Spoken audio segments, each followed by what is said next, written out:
പാറാലിമൂട് സ്വദേശി ഗോപൻ സ്വാമിയുടെ സമാധിയെക്കുറിച്ച് മകൻ രാജസേനൻ പറയുന്നത് ഇങ്ങനെയാണ്. അതായത് അച്ഛൻ കാലം 11:30 എൻ്റെ അച്ഛൻ സമാധിയാവണമെന്ന് പറഞ്ഞ് ആ പത്മപീഠത്തിലേക്ക് അച്ഛൻ ചെന്ന് ഇരുന്ന് അച്ഛൻ ക്ഷേത്രത്തിലേക്ക് വേണ്ടിയിട്ട് പൂജാതി കർമ്മങ്ങളെല്ലാം ചെയ്തു കഴിഞ്ഞു. ക്ഷേത്രത്തില് പൂജാതി കർമ്മങ്ങളെല്ലാം ചെയ്തു വന്ന് എനിക്ക് സമാധിയാവണമെന്ന് അച്ഛൻ പറഞ്ഞു. അപ്പൊ എന്റെ സമാധിയുടെ ചടങ്ങ് അങ്ങനെ ആരും കാണാൻ പാടില്ല. ജീവൽ സമാധിയാണ് ഞാൻ ചെയ്യുന്നത്. സമാധിയുടെ ചടങ്ങ് ആരും കാണാൻ പാടില്ല. അതുകൊണ്ട് എന്നെ സമാധി ഇരുത്തണം. അപ്പൊ അതിനുള്ള കർമ്മങ്ങളെല്ലാം ചെയ്യാൻ വേണ്ടിയിട്ട് എൻ്റെ അടുത്ത് അച്ഛൻ പറഞ്ഞായിരുന്നു. എൻ്റെ അടുത്ത് എല്ലാം പറഞ്ഞ് എല്ലാ കാര്യങ്ങളും പറഞ്ഞതിന് ശേഷം അച്ഛൻ ആ പത്മപീഠത്തിലേക്ക് പത്മാസനത്തിൽ അച്ഛൻ കയറിയിരുന്നു.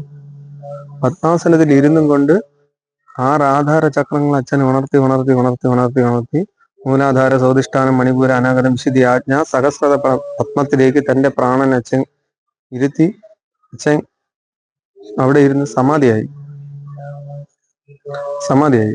ആ സമാധിയുടെ ചടങ്ങുകളെല്ലാം ചെയ്ത് ഒരു 11:30 10:30 തുടങ്ങിയത്. 11:30 അച്ഛൻ കറക്റ്റ് സമാധിയായി.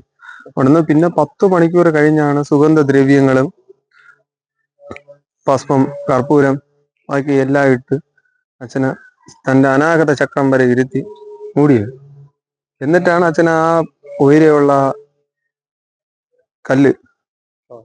തിളക്കല്ല് പാവി ഇത് 3:30 ബ്രാഹ്മമുഹൂർത്തം 3:30 ഈ ചടങ്ങെല്ലാം കഴിഞ്ഞ് തീർന്നു. ആണ് അച്ഛന്റെ സമാധി. ജീവൽ സമാധിയാണ്.